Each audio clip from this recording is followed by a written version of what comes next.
शांति 24 जनवरी 2026 बाबा के महावाक्य। मीठे बच्चे, बाप तुम्हें जो पढ़ाई पढ़ाते हैं वह बुद्धि में रख सबको पढ़ानी है। हरेक को बाप का और सृष्टि चक्र का परिचय देना है।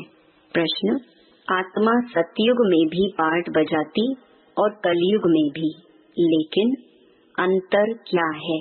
उत्तर: सतयुग में जब पाठ बजाती है तो उसमें कोई पाप कर्म नहीं होता है। हर कर्म वहाँ अकर्म हो जाता है क्योंकि रावण नहीं है। फिर कलयुग में जब पाठ बजाती है तो हर कर्म विकर्म व पाप बन जाता है क्योंकि यहाँ विकार है। अभी तुम हो संगम पर, तुम्हें सारा ज्ञान है। ओम शांति। अब यह तो बच्चे जानते हैं कि हम बाबा के सामने बैठे हैं। बाबा भी जानते हैं बच्चे हमारे सामने बैठे हैं। यह भी तुम जानते हो बाप हमको शिक्षा देते हैं जो फिर औरों को देनी है। पहले पहले तो बाप का ही परिचय देना है क्योंकि सब बाप को और बाप की शिक्षा को भूले हुए हैं। अभी जो बाप पढ़ाते हैं यह पढ़ाई फिर 5000 वर्ष बाद मिलेगी। यह ज्ञान और कोई को है नहीं। मुख्य हुआ बाप का परिचय। फिर यह भी समझाना है हम सब भाई भाई हैं। सारी दुनिया की जो सब आत्माएं हैं सब आपस में भाई भाई हैं। सब अपना मिला हुआ पार्ट इस शरीर द्वारा बजाते हैं। अब तो बाप आए हैं नई दुनिया में ले जाने के लिए, जिसको स्वर्ग कहा जाता है। परंतु हम सब भाई पतित हैं, एक भी पावन नहीं। सभी पतितों को पावन बनाने वाला है ही एक बाप। यह है ही पतित विकारी भ्रष्टाचारी रावण की दुनिया। रावण का अर्थ ही है 5 विकार स्त्री में, 5 विकार पुरुष में। बाबा बहुत सिंपल रीति समझाते हैं, तुम भी ऐसे समझा सकते हो। तो पहले पहले यह समझाओ हम आत्माओं का वह बाप है। हम सब ब्रदर्स हैं। पूछो यह ठीक है? लिखो हम सब भाई भाई हैं। हमारा बाप भी एक है। हम सब सोल्स का वह है सुप्रीम सोल। उनको फादर कहा जाता है। यह पक्का पक्का बुद्धि में बिठाओ तो सर्वव्यापी आदि पहले निकल जाए।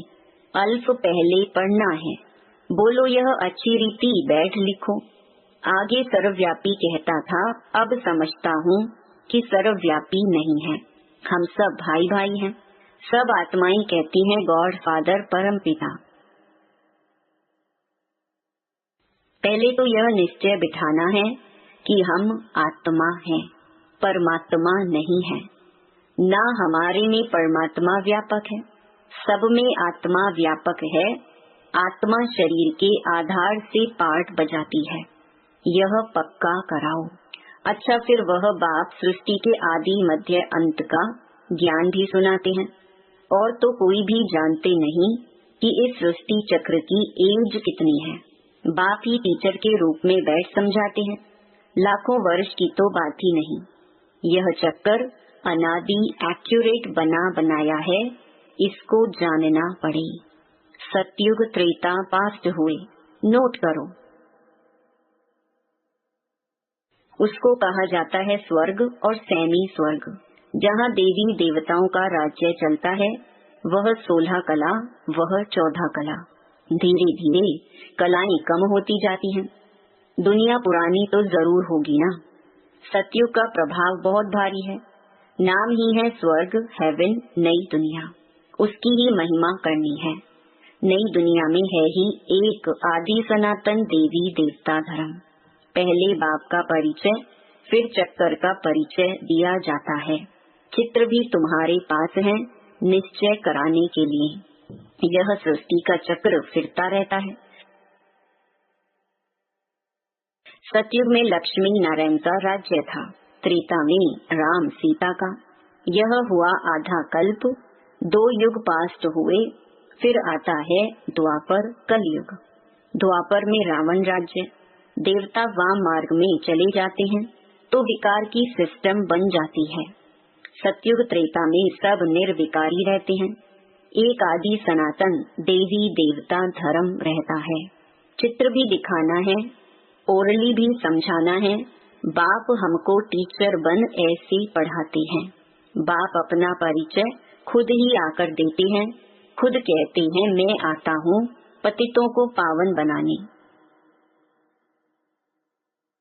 तो मुझे शरीर जरूर चाहिए, नहीं तो बात कैसे करूं। मैं चैतन्य हूँ, सत्य हूँ और अमर हूँ। आत्मा सतो रजो तमो में आती है, आत्मा ही पावन और पतित बनती है।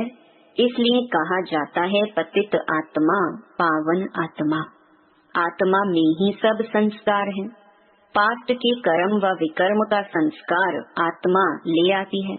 सतयुग में विकर्म होता ही नहीं, कर्म करते हैं, पाठ बजाते हैं, परंतु वह कर्म अकर्म हो जाता है। गीता में भी अक्षर हैं, अभी तुम प्रैक्टिकल में समझ रहे हो। जानते हो बाबा आया हुआ है पुरानी दुनिया को बदलने, नई दुनिया बनाने।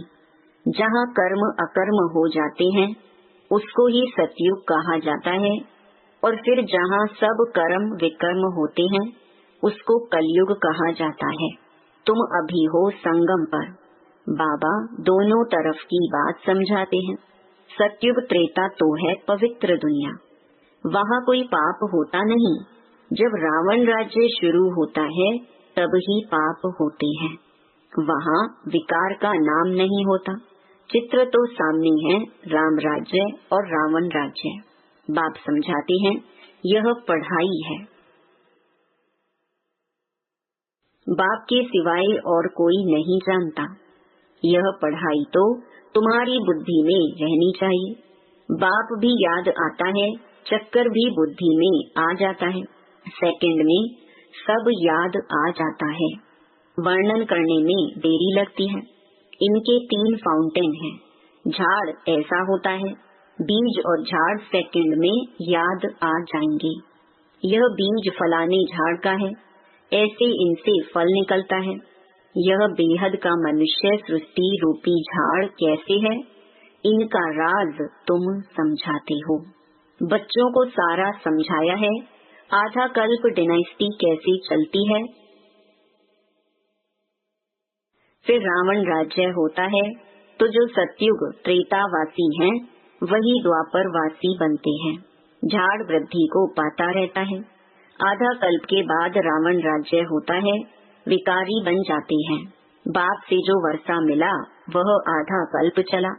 नॉलेज सुनाकर वर्षा दिया, वह प्रालब्ध भोगी अर्थात सतयुग त्रेता में सुख पाया। उसको सुख धाम सतयुग कहा जाता है। वहाँ दुख होता ही नहीं। कितना सिंपल समझाते हैं। एक को समझाते हो या बहुतों को समझाते हो तो ऐसे अटेंशन देना है।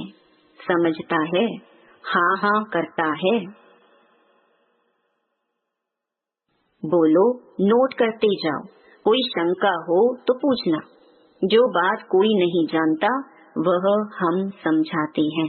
तुम कुछ भी जानते नहीं हो, पूछेंगे फिर क्या। बाबा तो इस बेहद झाड़ का राज समझाते हैं। यह नॉलेज अभी तुम समझते हो। बाप ने समझाया है तुम 84 के चक्कर में कैसे आते हो।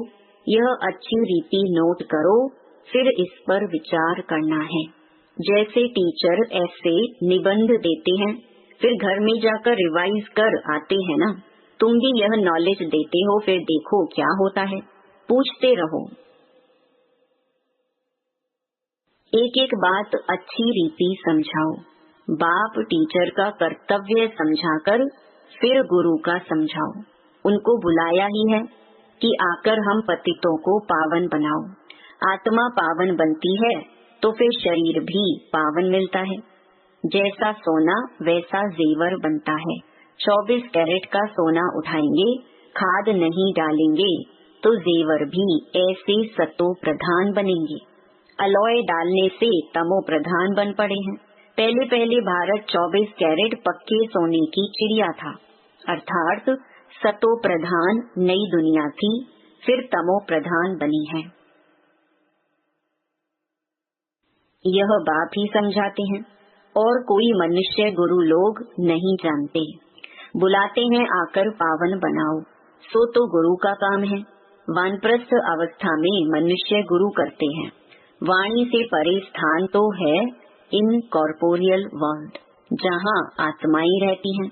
यह है कॉर्पोरियल वर्ल्ड, दोनों का यह मेल है। वहाँ तो शरीर है नहीं, वहाँ कोई कर्म नहीं होता है। बाप में तो सारी नॉलेज है। ड्रामा प्लान अनुसार उनको कहा ही जाता है नॉलेजफुल। वह चैतन्य सत चित आनंद स्वरूप होने के कारण उनको नॉलेजफुल कहा जाता है। बुलाते भी हैं, हे पतित पावन नॉलेजफुल शिव बाबा, उनका नाम सदैव शिव ही है। बाकी आत्माएं सब आती हैं पार्ट बजाने, तो भिन्न भिन्न नाम धारण करती हैं। बाप को बुलाते हैं, परंतु उनको कुछ भी समझ नहीं रहती। जरूर भाग्यशाली रथ भी होगा, जिसमें बाप प्रवेश कर तुमको पावन दुनिया में ले जाएं। तो बाप समझाते हैं, मीठे मीठे बच्चों, मैं उनके तन में आता हूँ जो बहुत जन्मों के अंत में है। पूरा 84 जन्म लेते हैं। भाग्यशाली रथ पर आना पड़ता है। पहले नंबर में तो है श्री कृष्ण, वह है नई दुनिया का मालिक। फिर वही नीचे उतरते हैं, गोल्डन से सिल्वर, कॉपर, आयरन एज में आकर पड़ते हैं। अभी फिर तुम आयरन से गोल्डन बन रहे हो। बाप कहते हैं, सिर्फ मुझ अपने बाप को याद करो।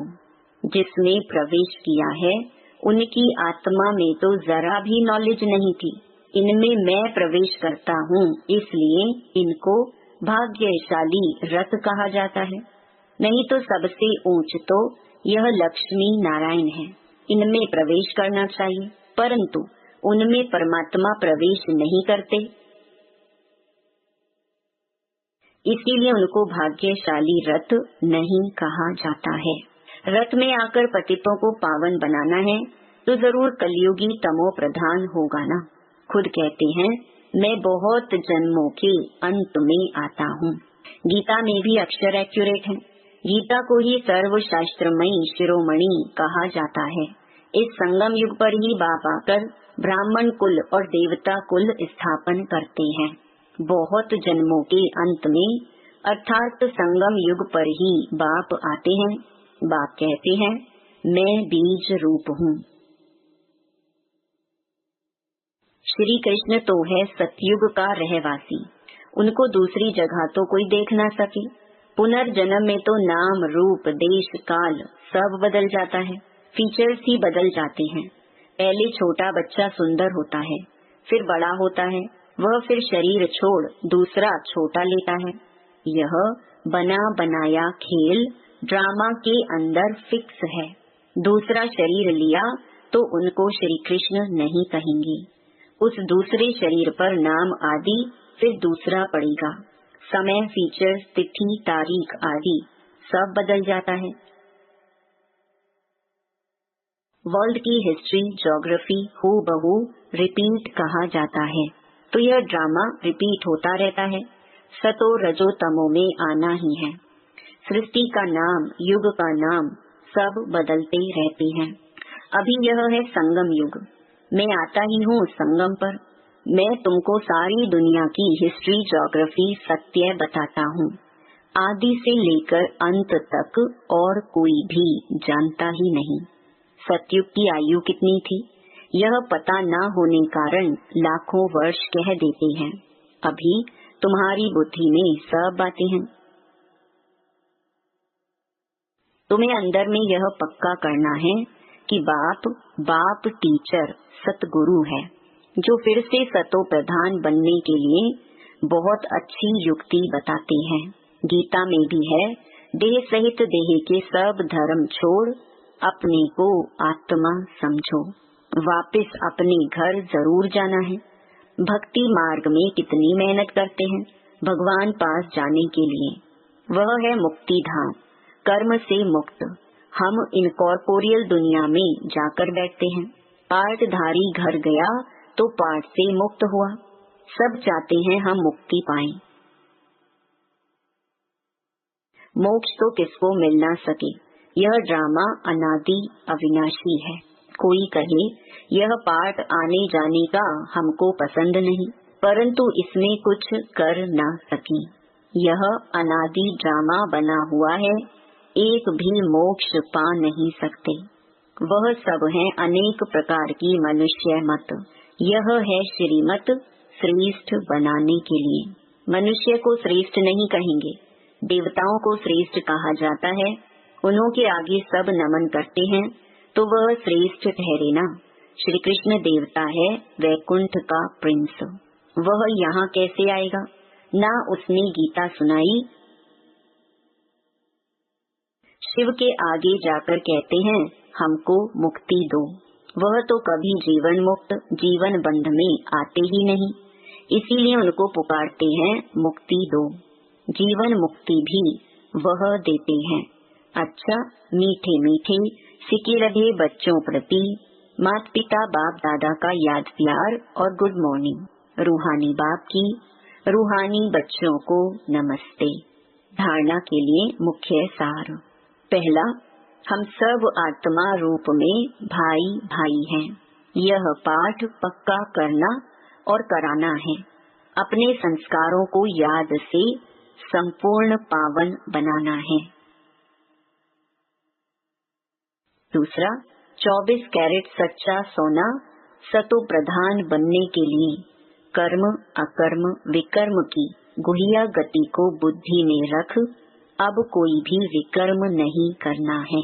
वरदान, घबराने की डांस छोड़ सदा खुशी की डांस करने वाले मास्टर नॉलेजफुल भव। जो बच्चे मास्टर नॉलेजफुल हैं, वह कभी घबराने की डांस नहीं कर सकते।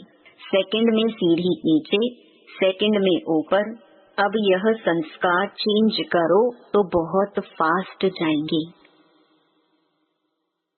सिर्फ मिली हुई अथॉरिटी को, नॉलेज को, परिवार के सहयोग को यूज करो।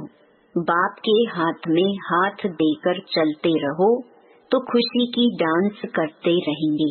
घबराने की डांस हो नहीं सकती, लेकिन जब माया का हाथ पकड़ लेते हो तो वह डांस होती है। स्लोगन, जिनका संकल्प और कर्म महान है वही मास्टर सर्वशक्तिमान है। अव्यक्त इशारे, इस अव्यक्ति मास में बंधन मुक्त रह जीवन मुक्त स्थिति का अनुभव करो। मास्टर त्रिकालदर्शी बनकर हर कर्म हर संकल्प करो व वचन बोलो तो कोई भी कर्म व्यर्थ व अनर्थ वाला नहीं हो सकता। त्रिकालदर्शी अर्थात साक्षीपन की स्थिति में स्थित होकर इन कर्मेंद्रियों द्वारा कर्म करेंगे तो कर्म के वशीभूत नहीं होंगे। सदा कर्म और कर्म के बंधन से मुक्त बन अपनी ऊंची स्टेज को प्राप्त कर लेंगे। ओम शांति।